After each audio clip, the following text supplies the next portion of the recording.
This is now where I am. It's where I'm creating these works. It's where I've had the space and the time to live in the state of reflection that I've been able to do.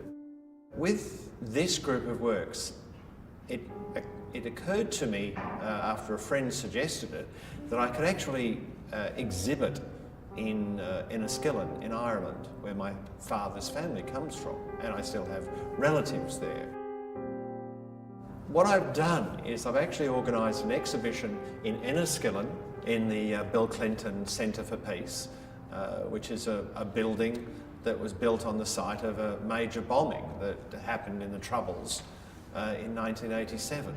And this building, this learning centre, the St Michael's Learning Centre, was blown up and buried a large number of people, killed and maimed a lot of people who were standing around the cenotaph in the town square for commemorating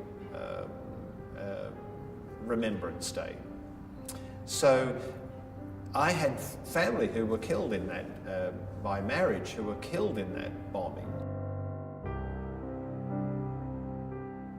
I started seeing these fantastically intense, grainy black and white photographs from the news services at the time. Impulsively, I thought, I'll draw over the top of some of these reproductions. And it's not something I would normally do. That's a different language. I don't use that language. So I drew some of my spirit figures, my constellation or my crowd of jostling spirit figures, looking a little bit like some of my sculptures, over the surface of these images from the bombings in Enniskillen. And it alarmed me so deeply. I got such a shock. First of all, at I don't know, I think it was a shock at the audacity that I thought that I should be able to draw and paint over somebody else's image. I think really what alarmed me was how much am I going to own this material? How deep am I going to go? How brave am I going to be? Am I going to keep it at arm's length and use it in a sense of abstraction? Or will I actually go deeper and see what it means to me on a profound human level?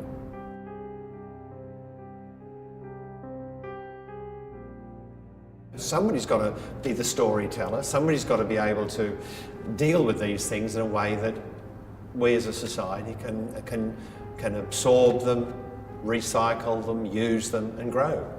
So that was my answer. It's taken me a long time to actually feel the full weight of that assurance. But the truth is that I've gone on and I think hopefully the works have just got deeper and stronger and braver. And then I thought, well, I'd like to really balance that idea of where did we come from? Where did I come from? What is it that makes up my sensibility, my genetic background? And I wanted to balance that with where did we go? In Australia, where did we migrate to? I wanted to exhibit in a place called Hazelhurst, which is south of Sydney. And it's a beautiful old, in the Sutherland Shire, it's a beautiful old house in wonderful gardens that was owned by the Broadhurst family. Mr. Broadhurst named the house after his wife, Hazel. So it's Hazelhurst. And it's now a regional art gallery. The family gave it to the Shire of Sutherland. And I wanted to exhibit the Australian component of my show there, because when it was in the hands of the family, the Broadhurst family, that's where my granny when she first got to Australia, my grandmother worked as a cleaning lady and my dad worked in the gardens as a gardener. So it had this fantastically intense meaning for me and lock for me, Enniskillen and then Hazelhurst.